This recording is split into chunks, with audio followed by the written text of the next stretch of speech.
I never believed in fate until the day my purse slipped from my fingers at Bellucci's restaurant. The sound of my few remaining coins scattering across the polished marble floor might as well have been thunder in the hushed dining room. Heads turned, eyes locked on me, and I felt my face flush hot with embarrassment. After a 16-hour shift at the clinic, my fingers had simply lost their strength. All I'd wanted was to pick up dinner and collapse in my apartment. "I'm so sorry," I whispered to no one in particular as I dropped to my knees, frantically gathering my belongings. Lip balm, keys, wallet, a half-eaten granola bar, all the mundane artifacts of my exhausted life. That's when the restaurant's atmosphere shifted. The ambient chatter died, replaced by a heavy silence that pressed against my skin. I glanced up, confused by the sudden change, and saw the staff straightening their postures, eyes averted downward in respect. Or was it fear? A pair of immaculate black Oxfords stopped inches from my fingertips. The leather looked butter-soft, custom-made, probably worth 3 months of my rent. My gaze traveled upward, tailored charcoal pants with a perfect crease, a suit jacket that draped like liquid over broad shoulders, and finally, a face that made my breath catch. He couldn't have been more than 35, with features that belonged on a Renaissance painting, sharp cheekbones, a strong jaw darkened by 5 o'clock shadow, and eyes so intensely blue they seemed to cut right through me. But it wasn't his devastating good looks that made me freeze. It was the cold authority radiating from him, the silent command in his posture that had quieted an entire restaurant. Behind him stood 2 men in dark suits, their expressions blank, eyes constantly scanning the room. One had a hand perpetually near his jacket, in position to reach for something I didn't want to consider. I realized I'd been staring and quickly looked down, resuming my humiliating scavenge. "Allow me," he said, his voice deep and accented. Italian, but refined by American education. Before I could protest, he crouched down beside me, his movements graceful despite his imposing frame. The restaurant seemed to collectively hold its breath. I caught the manager's wide-eyed stare from across the room, his face drained of color. "Thank you, but I've got it," I mumbled, desperately trying to gather my things faster. He ignored me, picking up my Metro card and a receipt. Then his hand froze over something that had slid partially beneath a nearby table. My ultrasound photo, the one I'd been carrying around for 3 weeks, unable to process what it meant for my future. His fingers closed around the black and white image, and he turned it over slowly, studying the grainy profile of the 12-week-old fetus, my baby, and the name printed in the corner, Emma Reynolds. "Yours?" he asked, voice soft, but somehow still commanding. I nodded, unable to form words, reaching for the photo.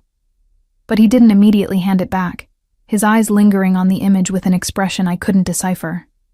"You're having a child, not a question, an assessment." "Yes." I finally found my voice. "Now, if you don't mind..." His eyes met mine again, searching, assessing. "You're alone." The blunt observation stung, especially coming from a stranger. I snatched the ultrasound from his fingers. "I'm managing just fine, thank you." Something in his expression changed. A flicker of respect, perhaps, or amusement at my defiance. Most people, I sensed, didn't talk back to this man. "Luca Vitiello," he introduced himself, standing and offering me his hand. The action was so unexpectedly formal that I took it without thinking. His palm was warm, grip firm, and I felt calluses that contradicted his polished appearance. "Emma," I replied, then immediately regretted giving him my name. "Emma," he repeated, as if tasting the syllables. "Are you waiting for someone?" "No, I was just picking up dinner to go." I clutched my now-closed purse against my chest like armor. "You've had a long day." Another assessment, not a question. I glanced down at my wrinkled scrubs partially hidden under my coat. "I'm a nurse, 16-hour shift." Something passed through his eyes, and still no time to eat properly. He glanced at my takeout bag, a simple pasta dish, the cheapest thing on the menu. Before I could respond, he turned to the restaurant manager, who had been hovering anxiously nearby. "Marco, prepare a proper meal for Ms. Reynolds, something substantial, and a table in the private room, Mr. Vitiello." "That's not necessary." I started to protest. "A pregnant woman needs proper nutrition." he stated with such finality that I felt momentarily speechless, especially one working 16-hour shifts. The manager, Marco, was already hurrying away, relief evident in his expression at having been given a clear directive. I stood my ground, though every instinct told me to leave immediately. I appreciate the gesture, but I really need to get home. I'm exhausted. Luca studied me for a moment, then nodded. Of course. Then allow me to have it delivered. That's really not... I insist. The words were polite, but his tone made it clear he wasn't accustomed to being refused. His eyes softened marginally. Please. It would be my pleasure. Something told me this man didn't say please very often. I hesitated, weighing my desperate need for sleep against my equally desperate need for a decent meal. My pregnancy had left me constantly hungry, and the pasta I'd ordered wouldn't be enough. Fine, I conceded. Thank you. A slight smile touched his lips, just enough to transform his severe features into something dangerously attractive. He gestured to one of his men, who stepped forward immediately. This is Dominic. He'll see you safely home and ensure your dinner arrives promptly. My eyes widened. That's completely unnecessary. I just live a few blocks away. A few blocks can be a long distance in this city, especially at night. His gaze fell briefly to my midsection, then back to my face. Humor me, Emma. The way he said my name, like he had some claim to it, sent an involuntary shiver down my spine. I wanted to refuse, to maintain some boundary with this overwhelming stranger, but exhaustion was clouding my judgment. And something in me recognized that arguing would be futile. I nodded reluctantly. Your address? He asked. I hesitated, then provided it. He repeated it to Dominic, who memorized it without writing anything down. The car is waiting, Ms. Reynolds, Dominic said, his voice professionally neutral. Car? I told you it's just a few blocks. Emma. Luca's voice had a gentle warning in it. Accept the ride. I was too tired to fight anymore. Fine. Thank you. As I turned to leave, Luca reached out, his fingers just barely brushing my arm. The contact, even through my coat, felt electric. Take better care of yourself, he said quietly. Both of you. I couldn't formulate a response. I simply nodded and followed Dominic out of the restaurant. The black SUV waiting at the curb had tinted windows, and I noticed as Dominic opened the door for me, was lined with butter-soft leather. As we pulled away from the curb, I caught a glimpse of Luca watching from the restaurant entrance, his expression unreadable. What I didn't know then was that this wasn't a chance encounter. Nothing about Luca Vitiello happened by chance.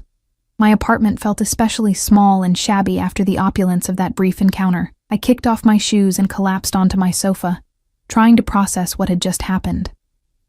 The man's presence had been so commanding, so absolute, that only now, in his absence, could I think clearly. I pulled the ultrasound photo from my purse and stared at it. My baby. The result of a relationship that had ended badly when Jason discovered I was pregnant.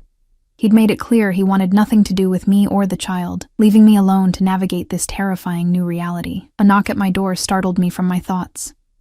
Through the peephole, I saw Dominic holding several large bags. Your dinner, Ms. Reynolds, he said when I opened the door. Mr. Vitiello took the liberty of ordering a selection, as he wasn't certain of your preferences. I accepted the bags, stunned by their weight. This is too much. Mr. Vitiello's instructions were clear. Is there anything else you require? No, thank you. Please thank Mr. Vitiello for me. Dominic nodded and turned to leave, but paused. Mr. Vitiello rarely involves himself in others' affairs. Consider that a compliment. Without further explanation, he disappeared down the hallway. Inside the bags, I discovered not just dinner but enough food for several days. Pasta dishes, roasted vegetables, grilled chicken, fresh bread, and even desserts, all packaged in containers that were far nicer than anything I owned. Tucked into one of the bags was a handwritten note on heavy cardstock. Proper nutrition is essential. My number, should you need anything. LV below was a phone number, written in strong, confident strokes. I set the note aside, telling myself I would never use it. Yet I couldn't bring myself to throw it away. As I ate the most delicious meal I'd had in months, I convinced myself this strange encounter was over. A bizarre moment of kindness from a wealthy stranger, nothing more. I was wrong. The following morning, Exhaustion still weighed on me despite a full night's sleep. Pregnancy was taking a greater toll than I'd anticipated. I arrived at North Shore Medical Center for my shift and headed straight to the staff room to deposit my things before rounds. "Emma?" Sandra, the charge nurse, caught me at the door. "You've been reassigned." I blinked at her. "What?" "Why?" "Orders from administration. You're being moved to the private wing." The private wing was reserved for wealthy patients or those requiring extra security. As a general medical nurse, I rarely had cause to work there. But I don't have privileges for that wing. "You do now." Sandra handed me a new ID badge. "Effective immediately. Your patient load has also been reduced to account for your condition." My hand instinctively went to my stomach. My condition. I haven't even told HR yet. Sandra looked uncomfortable. Apparently someone did. "Look, don't question it. Reduced hours, same pay, and you'll be working with only one patient. Most of us would kill for that assignment." My mind raced. There was only one explanation, but it seemed impossible. Who authorized this? The board, apparently, after a substantial donation earmarked specifically for maternal staff welfare. Sandra checked her watch. "You should get up there. Room 801. Your patient is already waiting." Dread pooled in my stomach as I took the elevator to the 8th floor. The private wing was noticeably different from the rest of the hospital, quieter, with higher-end finishes and art on the walls. I approached the nurses' station, where an unfamiliar charge nurse greeted me. "Emma Reynolds, we've been expecting you. Mr. Russo is in 801. He's recovering from a minor procedure and primarily needs monitoring. His associates have specific instructions about his care." I nodded numbly and made my way to room 801. Outside the door stood a man in a dark suit, unmistakably similar to those who had accompanied Luca Vitiello. He assessed me briefly, then stepped aside to let me pass. The room was more like a hotel suite than a hospital room. Sitting up in bed was an older Italian man, perhaps in his 60s, with silver hair and familiar blue eyes. "Ah, you must be Emma," he said warmly. "My son spoke very highly of you." "Your son?" I asked, though I already knew the answer. "Luca. He insisted you be assigned to my care." The older man extended his hand. "Antonio Vitiello, a pleasure to meet the young lady who made such an impression on my boy." "He's not easily impressed." I shook his hand automatically, my mind reeling.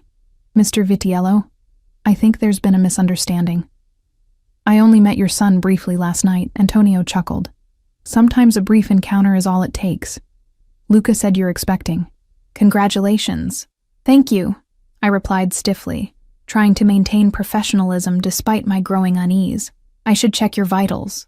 As I worked, Antonio chatted amiably about his family, his businesses, all described vaguely as imports, and his pride in his son. I responded with professional courtesy while my mind raced with questions. How had Luca managed to have me reassigned so quickly? What kind of influence did this family have? I finished my assessment and updated his chart. "Everything looks good, Mr. Vitiello. Is there anything you need before I go?" "Just one thing," he said, his expression turning serious. "My son is a complicated man with significant responsibilities. When he takes an interest in something, or someone, it's never casual." "Mr. Vitiello, I appreciate your concern, but there's really nothing between your son and me. We literally just met." He smiled knowingly. "Of course. I'm simply providing context for what might come next." He settled back against his pillows. "You'll be taking care of me for the next few days. We'll have plenty of time to get acquainted." As I left the room, the guard outside nodded to me with a new respect that made my skin crawl. I hurried to the bathroom and locked myself in a stall, trying to catch my breath. My phone vibrated in my pocket. A text from an unknown number. "I trust my father is in good hands."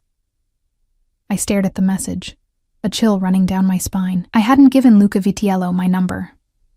"How did you get this number?" I typed back. The reply came almost instantly. "I have resources, Emma. How are you feeling today? Better rested, I hope." I leaned against the wall, torn between outrage at the invasion of privacy and an unsettling fascination. "What did you do? How am I suddenly assigned to your father?" I merely made a suggestion that aligned with the hospital's interests. You needed reduced hours. My father needed competent care. A mutually beneficial arrangement. You had no right to interfere in my job. There was a longer pause before his response. Perhaps not. But I protect what interests me. The implication made my heart race. I didn't respond, unsure what to say. Another message appeared. Have dinner with me tomorrow, 7 p.m. I'll send a car. Not a request. An expectation. I typed back. I don't even know you. That's the purpose of dinner, Emma, to change that. I stared at my phone, my thumbs hovering over the keyboard. Every instinct told me to refuse, to establish a boundary with this overwhelming man who had inserted himself into my life without permission. But another part of me, a part I didn't fully understand, was curious, drawn to the intensity of his interest, the decisiveness of his actions. One dinner, I finally replied. And then you stop interfering in my job. His response was immediate. Agreed. Until tomorrow, Emma. I slipped my phone back into my pocket, uncertain if I had just made a terrible mistake. The baby fluttered inside me, too early for a real kick, but a reminder nonetheless of my responsibility to protect not just myself, but the life growing within me. What kind of man was Luca Vitiello, really? And why had he fixated on me, a pregnant, struggling nurse with nothing to offer someone of his obvious wealth and power? I didn't have answers yet. But something told me I would soon discover exactly what happened when you caught the attention of a man like Luca Vitiello. The rest of my shift passed in a blur of vital signs, medication rounds, and Antonio Vitiello's surprisingly charming conversation. I learned he had emigrated from Sicily as a young man, built an import business from nothing, and raised Luca largely on his own after his wife died of cancer when Luca was 12. I tried to maintain professional distance, but Antonio's warmth made it difficult. My Luca, he said as I checked his IV, he had to become a man too quickly. Responsibility shapes a boy differently than freedom does. I made a non-committal sound, unwilling to engage in more discussion about the man who had so abruptly inserted himself into my life. He told me about your condition, Antonio continued, his eyes drifting to my midsection. A child is a blessing, the greatest one. Yes, I agreed quietly. Though the timing isn't ideal, Antonio waved his hand dismissively. Timing is never ideal. Life happens as it should. When my shift ended, I half expected to find Dominic waiting to escort me home. Instead, I walked out of the hospital unaccompanied, feeling both relieved and, irrationally, a little disappointed. That night, I lay awake staring at my ceiling, one hand resting on my barely there bump. What do you think, little one? Is your mom making terrible decisions? No answer came, of course, just the distant sounds of the city and my own conflicted thoughts. The following evening, anxiety twisted in my stomach as I tried on outfit after outfit. Nothing seemed right, everything either too casual or trying too hard. I finally settled on a simple navy blue dress that skimmed over my figure, hiding the small swell of my pregnancy while still looking appropriate for dinner. At precisely 6:45, my phone buzzed with a text. The car is waiting downstairs. I took a deep breath, checking my reflection one last time. Just dinner, I told myself. One dinner and then boundaries. The same black SUV from before waited at the curb. Dominic opened the door as I approached. Good evening, Ms. Reynolds. Hello, Dominic, I replied, attempting to sound casual despite the surreal circumstances. The drive took us to Manhattan's Upper East Side, stopping in front of a brownstone with no visible signage. Only a discreet brass plaque reading Privato suggested it was a business at all. Dominic escorted me to the door, which opened before we reached it.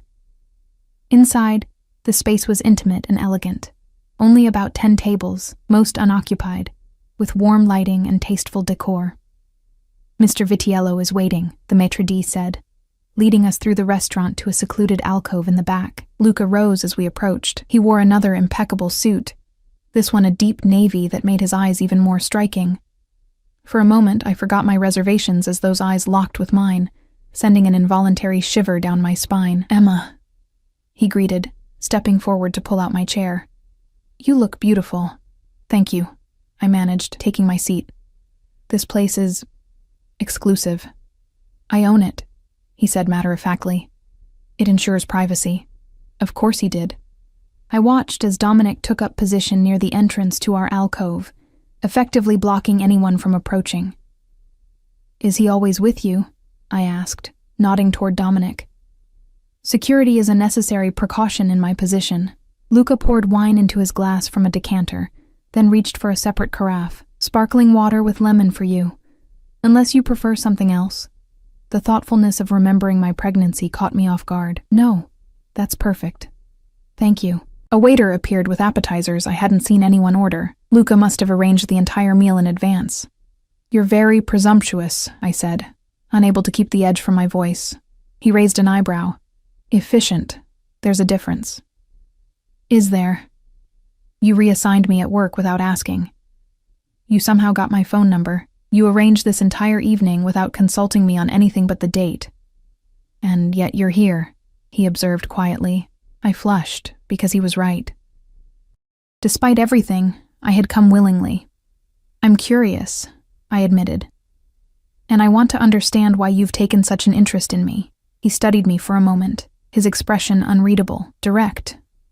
I appreciate that. He took a sip of his wine. The simple answer is that I found you compelling. The more complex answer will take time. I'm not sure we have time. I agreed to one dinner. A slight smile curved his lips. We'll see. The appetizers were delicious. Fresh burrata with heirloom tomatoes, arancini with truffle, and thinly sliced prosciutto that melted on my tongue.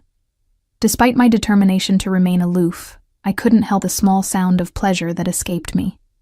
Luca watched me eat with evident satisfaction. You enjoy food. Who doesn't? I countered. Many people eat without truly tasting. He leaned forward slightly. You experience things fully. It's rare. I set down my fork, unsettled by his observation. Tell me what you do, Luca. Your father mentioned an import business. Among other ventures, real estate, restaurants, private security. His eyes never left mine. My family has diverse interests. And which of those interests requires Dominic and his friends to follow you everywhere? All of them, he replied smoothly. Success attracts attention, not all of it welcome. I didn't believe him, not entirely, but I let it pass. And why does a successful businessman with diverse interests take such a sudden interest in a pregnant nurse? His expression softened marginally. Because that nurse showed more strength and independence in 5 minutes than most people demonstrate in a lifetime. The compliment caught me off guard. I was just picking up my purse. You were working a 16-hour shift while pregnant, living alone, and still maintaining your dignity despite obvious exhaustion. And when someone most people find intimidating, offered help, you pushed back. He leaned forward. Do you know how rare that is in my world, Emma? Authenticity. Strength without agenda. I swallowed, uncomfortable with his intensity. You don't know anything about me. I know enough to want more. His bluntness was disarming. Tell me about the baby's father. The abrupt change of subject felt like a physical jolt. That's very personal. Yes, he agreed, unapologetic. I considered refusing to answer, but something, perhaps the genuine interest in his eyes, made me respond. His name is Jason. We dated for 8 months. When I told him about the pregnancy, he said he wasn't ready to be a father and left. I kept my tone matter of fact, though the memory still stung. Luca's expression hardened. He abandoned his responsibility. He made his choice. A coward's choice. Luca's voice had turned cold. And now you work impossible hours to support yourself and your child alone. I lifted my chin. I'm managing. At what cost? Exhaustion? Your health? Your baby's health?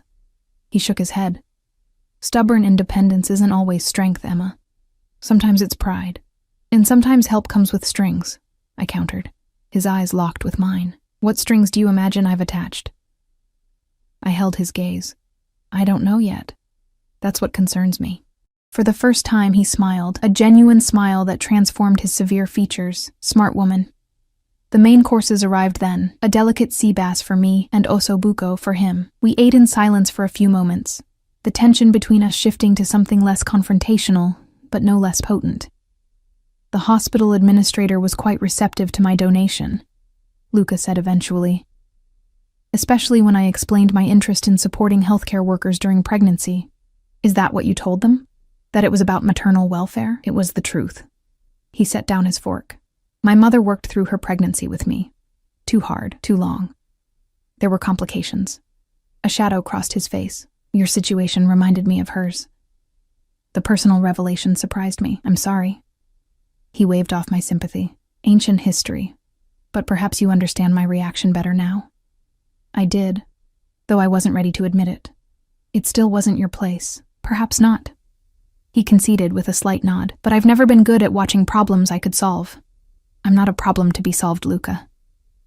His eyes softened. No, you're not. He reached across the table, his fingers brushing mine briefly. You're a remarkable woman making the best of difficult circumstances.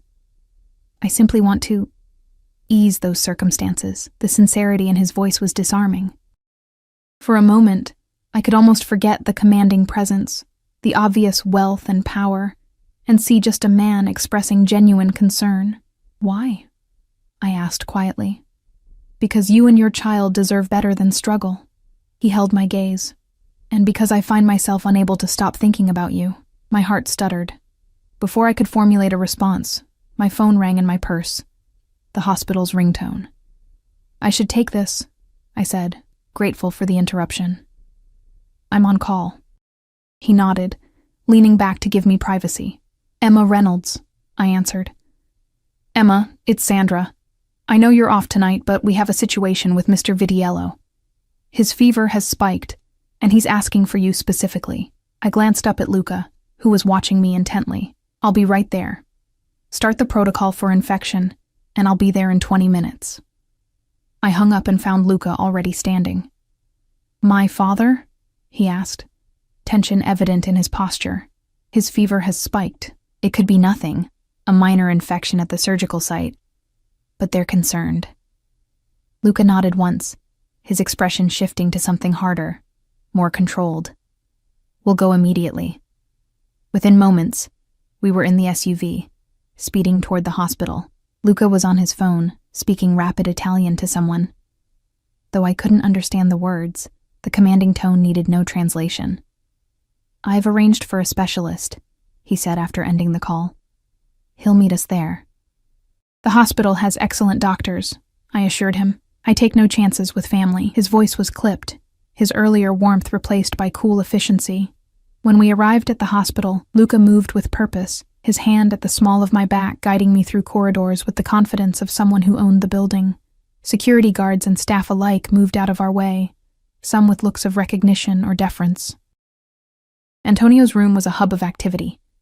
Nurses, a doctor I recognized as the head of surgery, and 2 men in suits standing tensely by the wall. Father, Luca said, immediately moving to Antonio's bedside. Antonio looked pale but alert. Luca, Emma. I told them not to disturb your evening. Don't be ridiculous, I said, slipping into nurse mode and checking his chart. His temperature was 102.3. Definitely concerning. The doctor approached Luca. Mr. Vitiello, we've started broad-spectrum antibiotics. There appears to be an infection at the incision site. Not uncommon, but given your father's age, we are monitoring closely. Luca nodded curtly. Dr. Rossi will be here within the hour. I want him to review everything.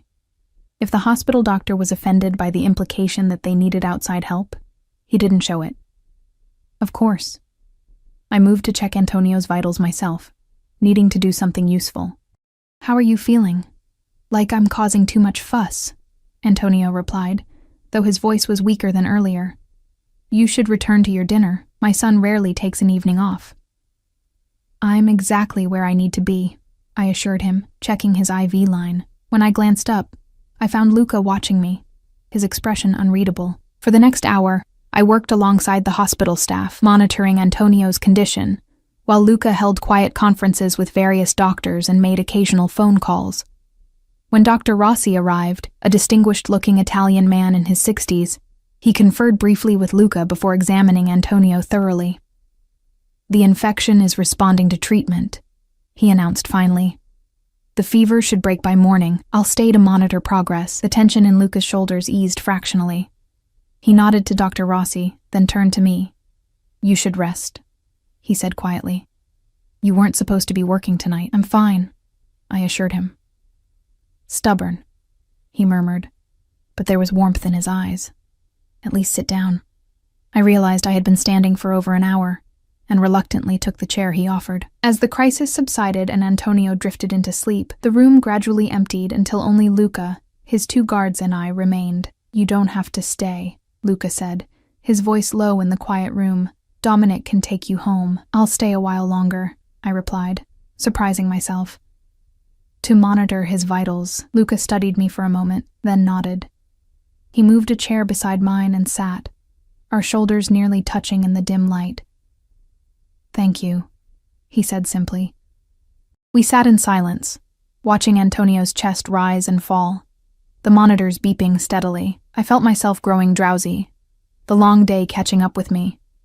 Without thinking, I leaned slightly against Luca's solid shoulder. He stiffened momentarily, then relaxed, his arm coming around to support me. "Rest," he murmured. "I've got you."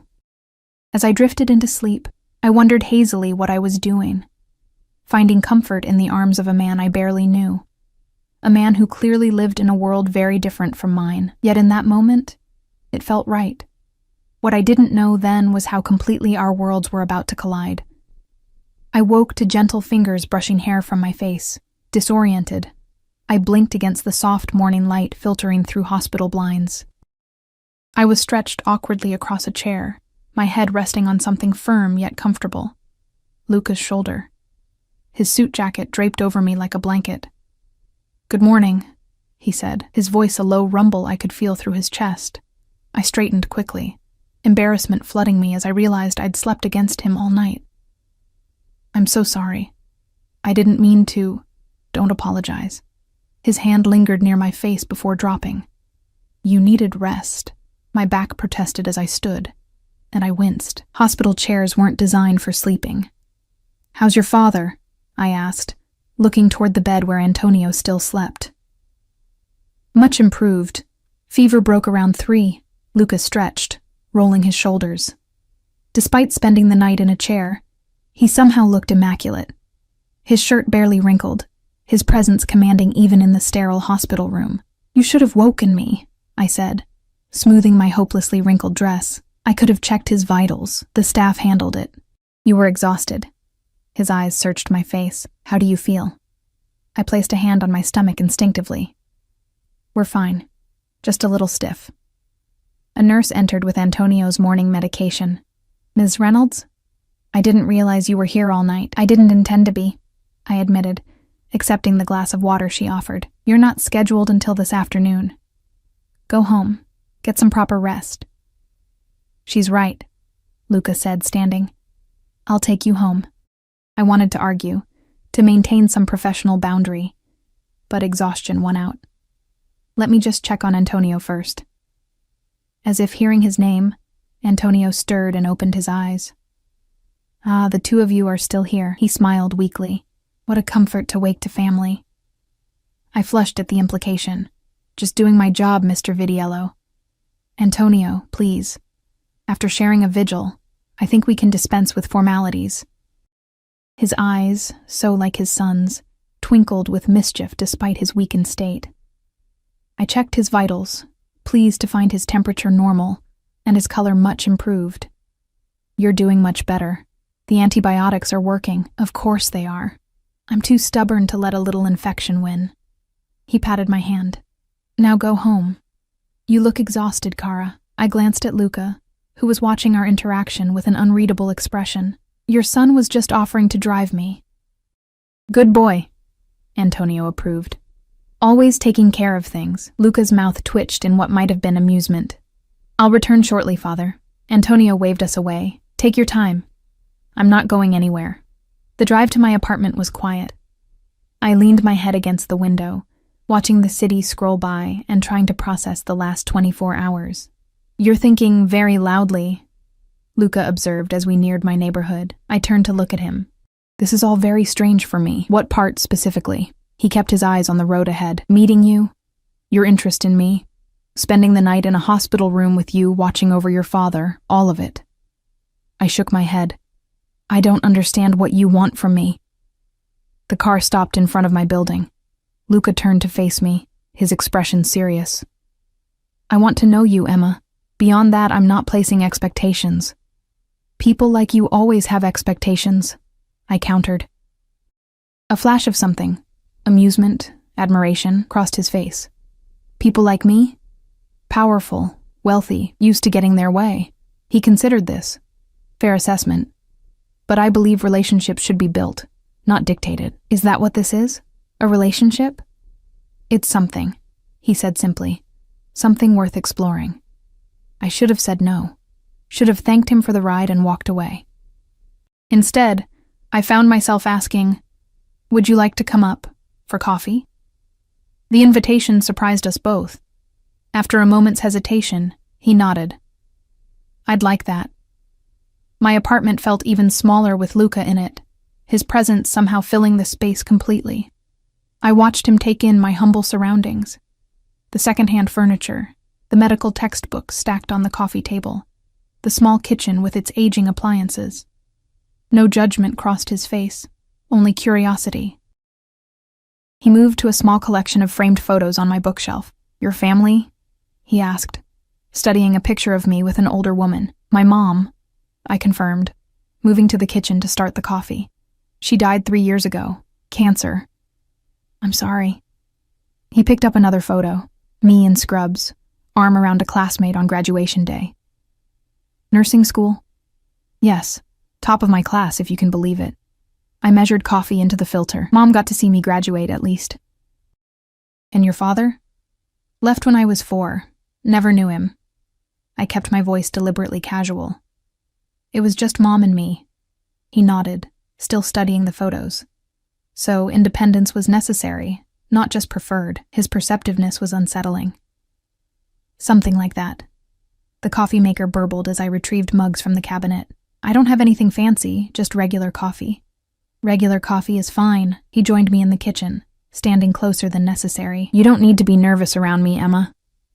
I'm not nervous, I lied, very aware of his proximity in the small space, just tired. He reached out, his fingers gently touching the dark circle under my eye. You need proper rest, especially now. The tenderness in the gesture made my breath catch. For a moment, we stood frozen, his fingers against my cheek, my eyes locked with his. The coffee maker beeped, breaking the spell. I stepped back, busying myself with pouring the coffee. Milk? Sugar? I asked, my voice slightly unsteady. Black is fine. I handed him a mug, careful not to let our fingers touch. We moved to my small living room, sitting at opposite ends of the sofa. You said you wanted to know me, I began after a sip of coffee. What exactly do you want to know? Everything, he replied simply. But let's start with what you love. The question caught me off guard. What I love. Yes. Beyond work. What brings you joy? I thought for a moment. Books. I read everything I can get my hands on. And music. I played piano as a kid, though I haven't in years. I like to cook when I have the energy. I shrugged. Simple things, I guess. Simple pleasures are often the truest. He set his mug down. What are you reading now? I reached for the novel on my coffee table. Just a mystery, nothing profound. Do you always diminish your interests? There was no judgment in his tone, just curiosity. I frowned. What do you mean? Just a mystery. Nothing profound. As if enjoying something requires justification. The observation hit uncomfortably close to home. I suppose I do that sometimes. Don't, he said simply. Your joy needs no defense. We talked for over an hour. About books, about his travels, about my studies and his business ventures. He was surprisingly well-read, with opinions on everything from Russian literature to modern thrillers. When I mentioned loving to cook Italian food, he offered to have ingredients delivered for a proper carbonara. You can't just have things delivered on a whim, I protested. Why not? He seemed genuinely puzzled, because normal people don't live that way. A smile touched his lips. Perhaps you should try it sometime. As we talked, I found myself relaxing. even laughing at his dry observations about American customs that still confused him despite years in the country. It was easy to forget who he was. The commanding presence that silenced rooms, the man with bodyguards and mysterious business interests. Until his phone rang, the transformation was immediate. His expression shuddered, his posture straightened, and when he answered, his voice was cold, controlled, and entirely in Italian. I watched as he paced my small living room, power radiating from him even as he kept his voice low. Though I couldn't understand the words, the authority in his tone needed no translation. This was Luca Vitiello in his element. Commanding, uncompromising. When he hung up, he turned to me with regret in his eyes. I need to go. Business that can't wait, of course. I stood, suddenly aware again of the vast differences between us. He moved toward me, stopping closer than strictly necessary. I enjoyed this, Emma. Very much. So did I admitted. Have dinner with me again. Tomorrow night? I hesitated. I work until 7. 8 o'clock then. I'll send a car. I should have declined. Should have established boundaries. Instead, I nodded. Okay. Something like satisfaction flickered in his eyes. He stepped closer still, his hand rising to cut my cheek. The touch was feather-light, giving me every opportunity to pull away. I didn't. His lips brushed mine, the barest whisper of a kiss, so gentle it might have been imagined. Then he stepped back, his eyes never leaving mine. Until tomorrow, he said softly, then turned and left. I stood frozen, fingers touching my lips where the ghost of his kiss still lingered. What was I doing? Later that day, a delivery arrived. Groceries of the highest quality, handmade pasta, pancetta, Parmigiano Reggiano, organic eggs, and a bottle of olive oil that probably cost more than all my kitchen supplies combined. A handwritten note accompanied them. For your carbonara. Enjoy something beautiful for yourself. L. I smiled despite myself, running my fingers over the elegant script. The gesture was thoughtful, personal in a way I hadn't expected. As I prepared the simple but luxurious meal that evening, I found myself wondering about Luca Vitiello, the commanding businessman with guards and mysterious phone calls, the attentive son who spent the night in a hospital chair, the man who listened intently to my opinions on mystery novels as if they mattered. Which version was real? The carbonara was delicious, rich and silky, the quality of the ingredients elevating the simple dish to something spectacular. As I savored each bite, I admitted to myself that I was looking forward to seeing him again, but the thought was immediately followed by anxiety. What was I thinking? Getting involved with someone like Luca. I was pregnant, alone, focused on building a stable life for my child. He was something else entirely, something I didn't fully understand. My phone chimed with a text. How was the carbonara? I smiled, typing back. Delicious. Thank you for the ingredients. My pleasure. Rest well, Emma. Tomorrow will be a long day for you. I frowned at the message. How did he know my schedule? Before I could respond, another text arrived. Don't worry. I merely asked what time your shift ended. No other intrusion. The fact that he anticipated my concern was both comforting and unsettling. I set my phone aside without replying, unsure what to make of his ability to read me so easily. That night, I dreamed of blue eyes and gentle hands, of whispered Italian words I couldn't understand, but somehow felt in my bones. I woke clutching my pillow, an ache of longing in my chest that frightened me with its intensity. This is crazy, I told my reflection as I got ready for work. You barely know him, but the truth was, I wanted to know more. Wanted to understand the complexities behind those piercing blue eyes, the gentleness that occasionally softened his commanding presence. At the hospital, Antonio greeted me with a knowing smile. You look better rested today, Cara. I am, thank you. I checked his vitals, pleased with his continued improvement. My son is quite taken with you, he said casually as I recorded his blood pressure. I kept my expression neutral. Mr. Vitiello. Antonio, he corrected. Antonio, I conceded. Your son and I barely know each other. Knowledge comes with time. Connection is immediate or not at all. He patted my hand. Luca doesn't extend himself to many people. It means something. I wasn't sure how to respond, so I continued my assessment in silence. He told me about the baby's father. Antonio said after a moment. What kind of man abandons his child? I tensed. That's really not. Family is everything, Emma. Everything. His voice had taken on an edge I hadn't heard before. A man who doesn't understand that doesn't deserve the title. There was something almost dangerous in his tone. Something that reminded me suddenly and forcefully of who these men were. The way the restaurant had fallen silent at Luca's entrance. The deference, or fear, in people's eyes. Jason made his choice, I said carefully. I've made peace with it. Antonio studied me for a long moment. Then his expression softened. Of course. Forgive an old man's temper. I just believe children should have fathers who honor their responsibilities. The rest of my shift passed uneventfully, but Antonio's words lingered in my mind. Family is everything. There had been something almost ritualistic in the way he'd said it, a mantra or code, rather than just a sentiment. As I left the hospital that evening, I found myself searching the street, half expecting to see Dominic or another of Luca's men watching. The street was ordinary, empty of intimidating SUVs or men in suits. I wasn't sure if I felt relieved or disappointed. My phone buzzed as I reached my apartment building. Looking forward to tonight. The car will be there at 7:45. I stared at the message, my thumb hovering over the keyboard. I could cancel. Should cancel, probably, but instead I typed, "See you then." I spent too long getting ready for dinner, trying on and discarding outfits, fussing with my hair, debating how much makeup was appropriate. I finally settled on a dark green wrap dress that flattered my figure while accommodating my small baby bump, which was becoming more noticeable each day.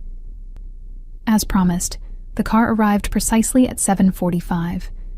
This time, Luca himself waited inside the SUV, the back door held open by Dominic. Emma. Luca's eyes traveled appreciatively over me as I slid into the seat beside him. You look beautiful. Thank you. I smoothed my dress nervously. You look nice too. An understatement. In a charcoal suit that fit him perfectly, he was devastatingly handsome. How was your shift? He asked as the car pulled into traffic.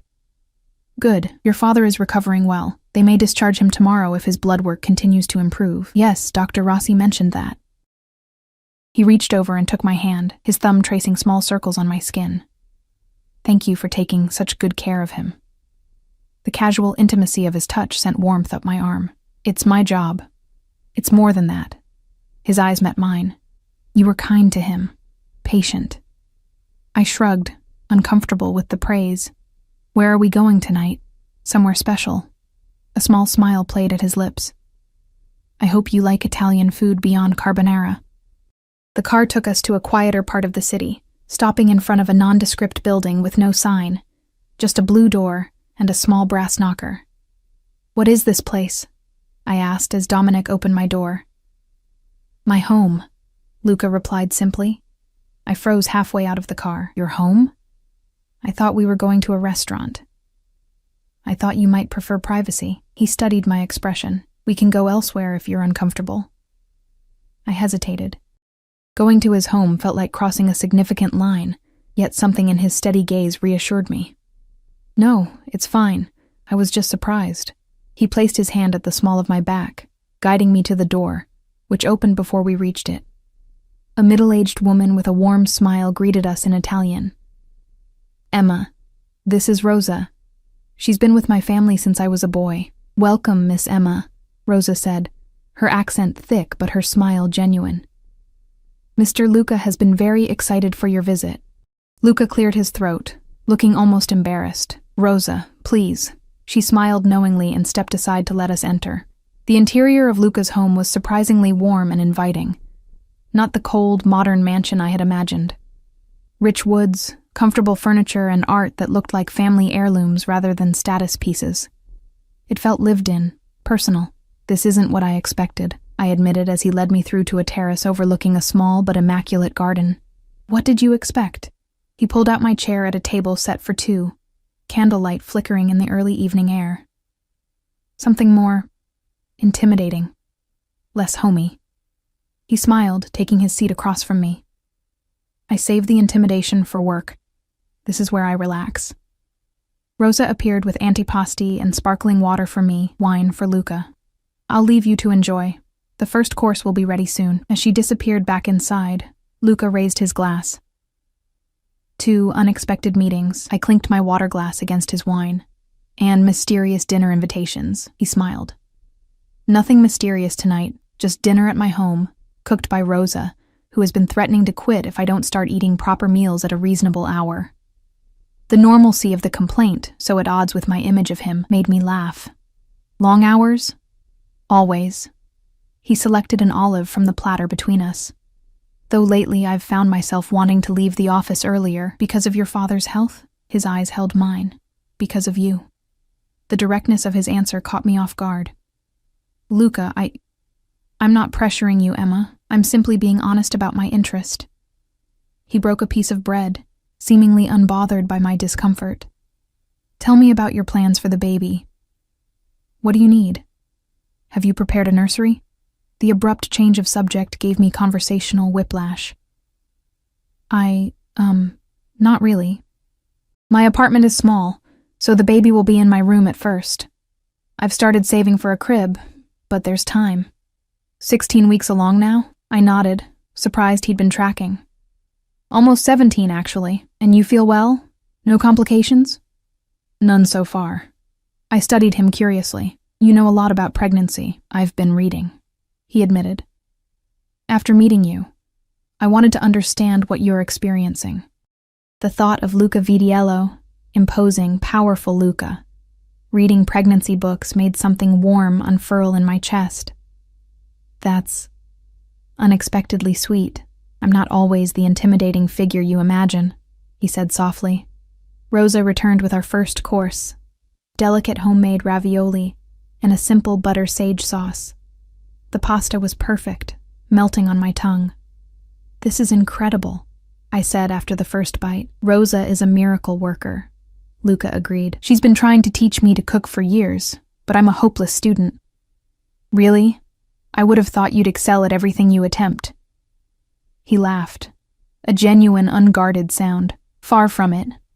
I can't cook, can't sing, and despite years of lessons, I play the piano like a particularly untalented child. I smiled at the self-deprecation.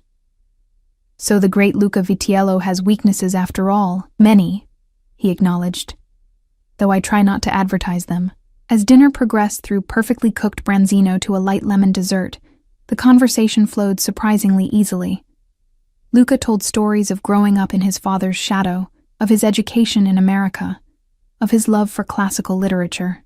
I shared memories of my mother, my struggles through nursing school, my hopes for the future. By the time Rosa cleared the dessert plates, I felt relaxed, almost content, a feeling that should have alarmed me given the circumstances, but somehow didn't. Would you like a tour? Luca asked, standing and offering his hand. I hesitated only briefly before taking it. I'd like that. He led me through the house, pointing out artwork collected during his travels, books he particularly loved, a chess set that had belonged to his grandfather.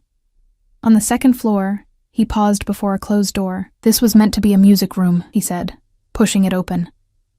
Inside stood a grand piano, its lid closed, seemingly untouched. The room was otherwise empty. No other furniture, no decorations on the walls. I had ideas about filling it with music, Luca said, his voice quieter than usual. But as I mentioned, my talents lie elsewhere. I walked to the piano, drawn by memories of my own lessons as a child. May I? He nodded, watching as I lifted the lid and sat on the bench. I placed my fingers on the keys, playing a simple melody my mother had taught me. Nothing complicated, just a folk tune that brought back memories of simpler times. When I finished, I looked up to find Luca watching me with an expression of such naked longing that it stole my breath. That was beautiful, he said softly. Just a simple song. He moved closer, standing beside the bench. Would you play again? For me? I nodded, turning back to the keys, suddenly nervous under his intense gaze. I played another song my mother had loved, my fingers finding the notes from muscle memory. When I finished, Luca sat beside me on the bench, close enough that I could feel the warmth of him along my side. My mother played, he said quietly. Not well, by her own admission, but with passion. After she died, my father couldn't bear to hear music in the house. I didn't touch a piano again until I bought this one 5 years ago. He ran his fingers lightly over the keys. I thought I could reclaim something lost. But some things can't be recaptured through will alone. The vulnerability in his admission touched me deeply. I placed my hand over his on the keys. I could teach you, if you wanted. He turned his hand to clasp mine, his eyes meeting mine with an intensity that made my heart race. I would like that very much. For a breathless moment, we sat perfectly still, the air between us charged with something I wasn't ready to name. Then Luca lifted my hand to his lips, pressing a kiss to my knuckles before releasing me. It's getting late, he said, standing. I should take you home. The abrupt shift left me disoriented. Oh, of course. As we descended the stairs, Luca's phone rang. He glanced at the screen, his expression hardening. I need to take this. One moment. He stepped away, speaking rapid Italian in a low, controlled voice. Though I couldn't understand the words, I recognized the tone. The same commanding presence I'd witnessed before. A reminder of the other Luca. The one who silenced rooms with his presence. Who had men like Dominic following his orders without question. When he returned, his expression was carefully neutral. I apologize for the interruption. Is everything all right? I asked. Business, he said dismissively. Nothing for you to worry about. The deflection created a subtle barrier between us, a reminder of all he wasn't sharing. We drove to my apartment in relative silence, the easy conversation of dinner replaced by an awareness of all the questions that remained unasked. At my door, Luca paused. I'm leaving town tomorrow, business in Chicago. I'll be gone for 3 days. Oh. I tried to ignore the disappointment I felt. I hope it goes well. I'd like to see you when I return. Perhaps you could come back to the house for another piano lesson? His tone was light, but his eyes were serious. I nodded. I'd like that. He stepped closer, his hand rising to cut my cheek. This time when his lips met mine, it was no ghostly whisper. The kiss was gentle but deliberate, his lips warm and firm against mine. I found myself responding, my hands coming to rest lightly on his chest, feeling the solid strength of him beneath expensive fabric. When we broke apart, his eyes had darkened, his breathing slightly uneven. I should go. Yes, I agreed, though neither of us moved. He kissed me again, more urgently this time, his hand sliding into my hair. I melted against him, all my reservations temporarily forgotten in the heat of his touch. This time when he pulled away, he took a deliberate step back. Good night, Emma. Good night, Luca. I watched him walk to the waiting car, my body still humming with the memory of his kiss. Only after the SUV disappeared around the corner did I enter my apartment, touching my lips in wonder. My phone chimed as I closed the door. I'll call tomorrow. Sleep well, Bella. I smiled at the screen, typing back, Good night, Luca. As I got ready for bed, I tried to make sense of my feelings. In just a few days, Luca Vitiello had upended my carefully ordered world. There was still so much I didn't know about him. His business, his life, the power he wielded so effortlessly. Yet I found myself drawn to him in a way I couldn't explain. My hand drifted to my stomach, to the small but growing bump that represented my greatest responsibility. What do you think, little one? I whispered. Is your mom making a huge mistake? The baby fluttered in response, a tiny movement that might have been imagination, or might have been the first real communication from my child. Either way, I took it as a sign that maybe, just maybe, I wasn't entirely wrong to follow this unexpected path. What I didn't know then was how quickly that path would darken, or how completely my life was about to change. The 3 days of Luca's absence crawled by with agonizing slowness. He called each evening as promised, our conversations stretching late into the night as we discussed everything from my day at work to his favorite childhood memories of Italy. He was careful not to mention his business in Chicago, and I was equally careful not to ask. Antonio was discharged from the hospital with strict instructions for follow-up care. instructions I suspected he would follow only because I had been the one to deliver them. The older Vitiello had developed a grandfatherly affection for me that was both touching and mildly unsettling. "You're good for my son," he told me the day he left the hospital. "He smiles when he speaks of you. Before you, I can't remember the last time I saw him truly smile." On the third evening, I received a text from Luca, "Returning tonight. Dinner tomorrow? I've missed you." The admission of missing me sent a ridiculous flutter through my chest. "I've missed you too." Dinner sounds perfect. That night, I dreamed of Luca. His hands, his eyes, his voice murmuring Italian words against my skin. I woke flushed and disoriented, my body humming with a need I hadn't felt in months. "This is insane," I told my reflection as I got ready for work. "You barely know him." But the truth was, our nightly conversations had created an intimacy that belied our short acquaintance. I knew how he took his coffee, that he preferred reading physical books to e-readers, that he'd broken his arm at 12 trying to climb a tree to rescue a neighbor's cat. He knew about my mother's battle with cancer, my favorite novels, my secret dream of someday opening a small clinic for underserved communities. We had shared pieces of ourselves, creating something that felt surprisingly real despite its unconventional beginning. My shift that day dragged endlessly. I found myself checking the clock every few minutes, anticipating the evening ahead. When I finally arrived home to prepare for dinner, a large box waited outside my apartment door. Inside was a dress, a simple but elegant navy blue maternity design that would perfectly accommodate my now obvious pregnancy. The note read simply, "If you like it. No pressure. L." I should have been offended at the presumption. Instead, I found myself touched by his thoughtfulness. The dress fit perfectly, the soft fabric draping gracefully over my bump while flattering the rest of my figure.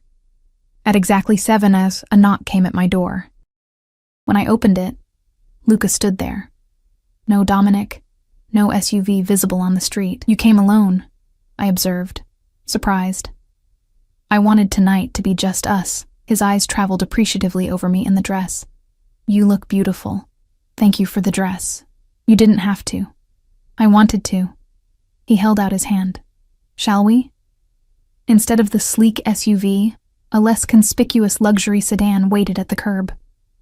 Luca opened my door himself before sliding into the driver's seat. "You drive?" I teased, occasionally when I want privacy. He glanced at me as we pulled away from the curb. "How are you feeling? Any fatigue? Discomfort?" "Just the usual.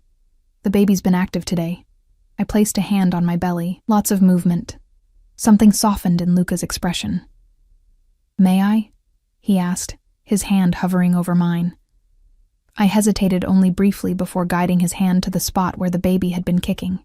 We waited, his warm palm against my dress, until a definite thump pressed against his hand. The wonder that transformed his face made my heart twist. "That's incredible," he murmured. "It still amazes me every time," I admitted. He reluctantly withdrew his hand, returning it to the steering wheel, but his expression remained softened by the experience we'd shared. We drove to his home, where Rosa had prepared another exquisite meal. This time, we ate in a cozy dining room rather than on the terrace, candles creating a warm intimacy as we talked. Luca seemed more relaxed than before his trip, laughing more easily, touching my hand frequently across the table. After dinner, he led me back to the music room, where the piano waited, its lid already raised. "I believe I was promised a lesson," he said with a smile. I sat at the bench, patting the space beside me. It's never too late to learn. For the next hour, I guided his hands through simple scales and basic chords. Though he claimed to be hopeless, he was actually a decent student. His hands were strong and precise, his focus absolute. When he finally managed a simple melody, the pride in his expression was endearing. "You're a good teacher," he said, his shoulder warm against mine on the bench. "You're not as hopeless as you claimed," I countered. He turned to face me, our proximity suddenly charged with awareness. "Emma?" he said softly. "I want to be clear about something." My heart thudded in my chest. "What's that?" "These past days, talking to you, being with you, they've meant a great deal to me." His eyes held mine, serious and intense. I know our situation is unconventional. Your pregnancy, my lifestyle. But I find myself wanting to be part of your life, part of both your lives. I swallowed hard. Luca, there's still so much I don't know about you. Your business, your world. Import-export primarily. My family has connections throughout Europe and Asia. It's complex, sometimes demanding, but legitimate. He took my hand. I know you have questions about the security, the way people respond to me. My family's reputation was built over generations, and yes, there are elements of my grandfather's and great-grandfather's businesses that operated in gray areas, but I've worked to legitimize everything. The careful phrasing wasn't lost on me. Are you trying to tell me you're from a mafia family? He didn't flinch at the direct question. My heritage is complicated. The mafia, as Americans understand it, is largely a Hollywood creation. But yes, my family has historical connections to certain organizations. I've spent my adult life moving us toward legitimate enterprises. I should have been shocked, should have pulled away. But somehow, the confirmation only put a name to what I had already sensed. And the men who follow you everywhere? Dominic, protection, old rivalries, business competitors. The world I operate in can be dangerous, but I've never involved myself in violence or illegal activities. He squeezed my hand. I wouldn't bring you into anything that would put you or your child at risk. And my job? The hospital donation. I saw someone I cared about struggling unnecessarily. I had the means to help. That's all. He lifted my hand to his lips. I won't apologize for that, but I understand if it bothers you. I took a deep breath, trying to process everything. I don't know what to think, Luca. This is all so fast, so intense. I know. His thumb traced circles on my palm. I'm not asking for decisions tonight, just openness to possibilities. Before I could respond, his phone rang. He glanced at it with a frown, then back to me apologetically. I need to take this. He stepped away, speaking in rapid Italian. Though I couldn't understand the words, I caught the tension in his posture, the sharp edge to his voice. When he returned, his expression was controlled, but I could see the strain around his eyes. I'm sorry, but I need to go out briefly. An issue at one of the warehouses requires my attention. At this hour? Unfortunately, yes. He hesitated. You're welcome to stay, to wait for me. I shouldn't be long.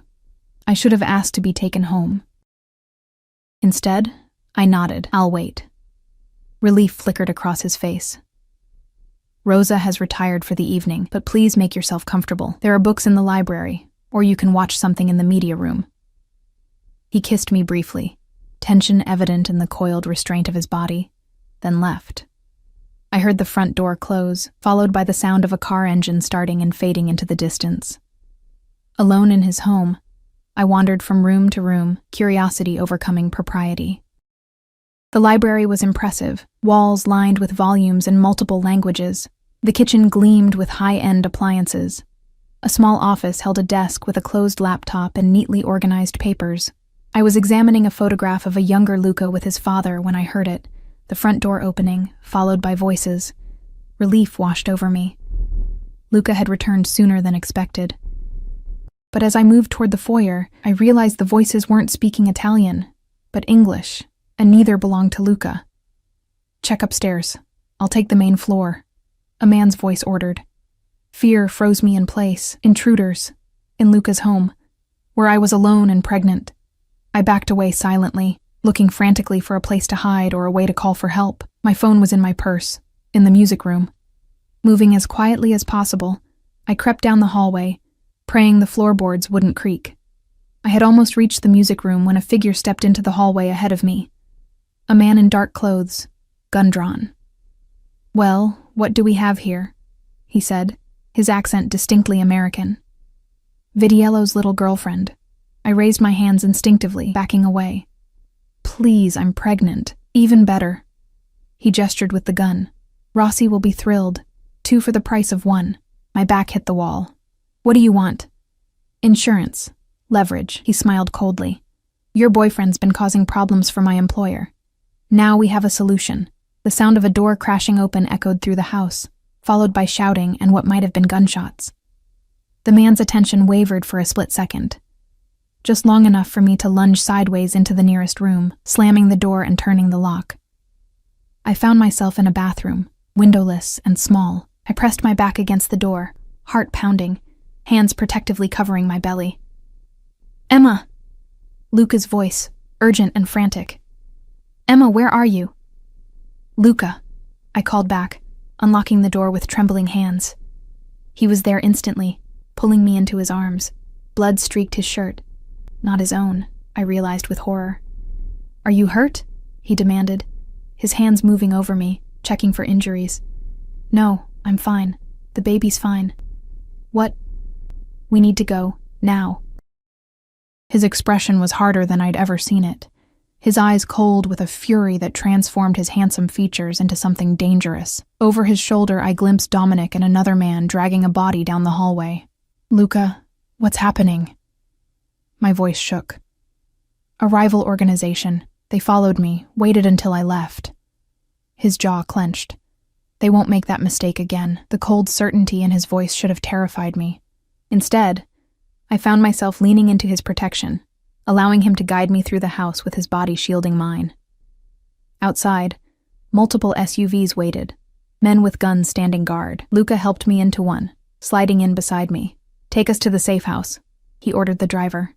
As we pulled away, I saw police lights in the distance. "Luca, the police are being handled." His arm tightened around me. "I'm so sorry, Emma. I never wanted you exposed to this." I should have been horrified, should have demanded to be taken home, to be left out of whatever dangerous world he inhabited. Instead, I found myself asking, "What happens now?" He studied my face, searching for fear or rejection. "Now I keep you safe, both of you." His hand moved to cover my belly protectively. "If you'll let me."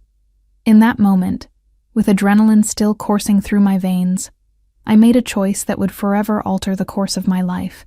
I placed my hand over his. "I'll let you." The safe house turned out to be a penthouse apartment in a building Luca owned, with security that would have impressed the Pentagon. We stayed there for 3 days while Luca resolved the situation, a process I deliberately avoided asking about. On the 4th day, he came to me with a small velvet box and a question I hadn't expected so soon. "I know it's fast," he said, the ring glittering between us.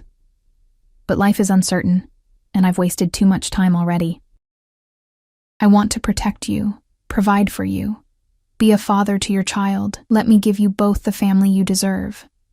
I looked into his eyes that could be cold with authority or warm with tenderness, and saw my future reflected there, a life of luxury and danger, of passion and protection. Not the future I had planned, but one that called to something deep within me. "Yes," I said simply. 6 months later, I gave birth to a daughter, Sofia Lucia Vitiello, with my husband holding my hand and tears in his fierce blue eyes. "My family," he whispered, cradling our daughter with a gentleness that belied the power in his hands. "Everything that matters." As I watched him press a kiss to Sofia's forehead, I knew that dropping my purse that day had been the most fortunate accident of my life, the moment that led me not just to love, but to the protection, family, and belonging I had always sought. In Luca Vitiello, businessman, former mafia heir, and devoted husband, I had found not just safety, but a passion and purpose I hadn't known I was missing. And in me, he had found the warmth and music his life had lacked for too long.